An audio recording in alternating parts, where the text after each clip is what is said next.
Oke, selamat pagi. Assalamualaikum warahmatullahi wabarakatuh. Pada kali ini kita membahas mengenai benefit cost analysis atau analisis benefit biaya. Biasanya bahwa analisis biaya ini ditujukan kepada proyek-proyek pemerintah. Sehingga kita katakan bagian sektor umum ya. Sebelum masuk ke konten, ada beberapa hal yang perlu disampaikan bahwa mahasiswa mampu menjelaskan konsep analisis manfaat biaya proyek pemerintah dengan menggunakan metode ekonomi teknik. Yang kedua, mahasiswa mampu memberikan contoh proyek dari sisi manfaat, dampak negatif, dan elemen-elemen yang terkait dengan masalah proyek pemerintah atau publik. Lalu mahasiswa mampu menghitung analisis manfaat biaya untuk menilai kelayakan sebuah proyek. Lalu mahasiswa mampu menjelaskan konsep efektivitas biaya yang digunakan dalam membangun proyek itu sendiri. Lalu secara terminologinya bahwa analisis manfaat biaya itu merupakan analisis yang dilakukan terhadap suatu proyek di mana diukur seberapa banyak manfaat yang diberikan terhadap biaya yang dikeluarkan. Jadi dikenal dengan rasio.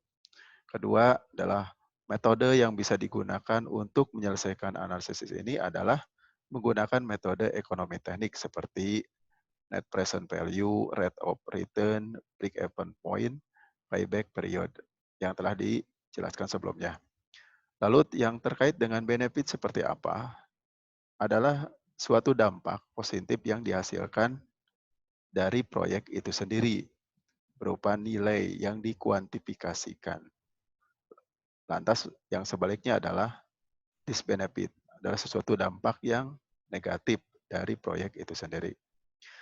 Lalu biaya-biaya yang dimaksud adalah biaya-biaya yang terkait dengan proyek, baik secara langsung maupun tidak langsung. Lalu proyek publik dapat bisa berupa masjid, bendungan, tataman kota, infrastruktur jalan, pembangunan kereta api cepat, dan sebagainya.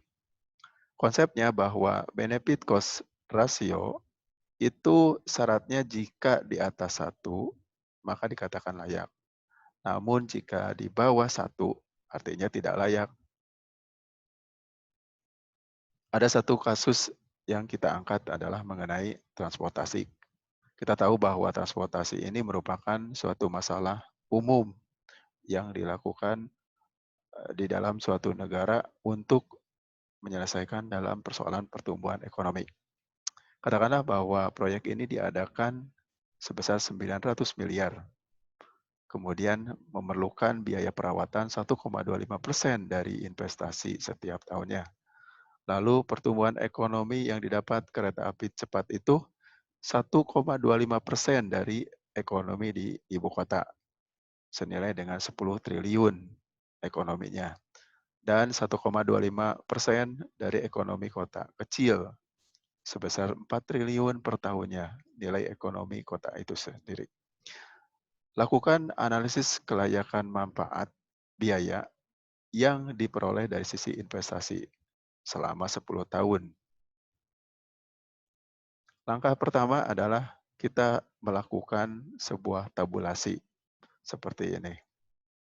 Tabulasi ini kita daftarkan beberapa elemen, yaitu terkait benefit, disbenefit, dan cost. Contohnya misalkan ibu kota, karena pertumbuhannya 1,25% dari 10 miliar, maka 1,25% kali 10 miliar sebesar 125 miliar setiap tahun. Lalu kota kecilnya adalah perhitungan yang sama sebesar 50 miliar per tahun. Sehingga totalnya adalah 175 miliar per tahun. Bagaimana dengan disbenefit? Katakanlah bahwa proyek itu didemo oleh sebuah masyarakat sehingga mengalami kerugian sebesar 1,25%. Dikali 175 miliar sebesar 2,187.500.000. Sehingga selisih yang didapat antara benefit dan benefit sebesar 172.812.500.000. Lalu bagaimana dengan kos yang terkait? Kita punya dua, adalah investasi awal sebesar 900 miliar dan memiliki perawatan per tahunnya sebesar 1,25% dari investasi awal, maka sebesar 11.250.000.000. Kita punya gambar dari CFD-nya sendiri seperti ini. Untuk langkah berikutnya, kita akan lakukan ekivalensi dari daftar tabulasi yang sudah kita hitung, yaitu dengan cara memasukkan nilai-nilai pada tabel dikalikan dengan nilai pada A.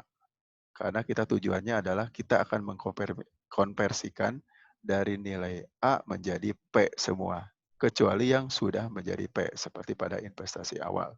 Sehingga kita peroleh ekivalensinya dikalikan dari nilai ini sebesar ini. Ya. Misalkan contoh 125 miliar dikalikan 9,3446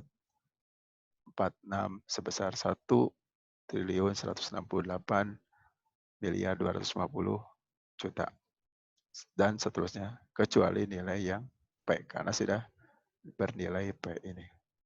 Maka dari itu sehingga diperoleh bahwa semua dikonversikan P dan akan dihitung selisihnya seperti yang dihitung pada langkah keempat, yaitu rasio kelayakan jika benefit dibagi cost sebesar 1,21 nilai rasionya. Sehingga kalau syaratnya bahwa kita hitung kelayakannya jika benefit per cost di atas 1, maka dia katakan layak. Sehingga kita peroleh bahwa proyek ini adalah proyek layak. Dari hasil perhitungan, kita punya sebuah kesimpulan bahwa studi kasus ini menjelaskan proyek kereta api ini layak dilaksanakan selama perencanaan 10 tahun ke depan menurut teorinya. Kemudian bahwa analisis benefit cost ratio tidak akan langsung dihitung. Jadi harus melakukannya dengan menggunakan metode yang ada di dalam ekonomi teknik dalam konteks tua kali ini. Lalu kemudian BCR jika di bawah 1 mungkin pada kenyataannya bahwa proyek itu bisa dijalankan atas pertimbangan tertentu di luar dari analisis atau di luar dari teknis. Itu merupakan sebuah dasar di mana benefit cost analisis dilakukan pada sektor umum untuk kereta api. Nantikan untuk kasus-kasus yang lain pada berikutnya, pada video berikutnya. Terima kasih terima kasih Anda sudah menonton. Assalamualaikum warahmatullahi wabarakatuh.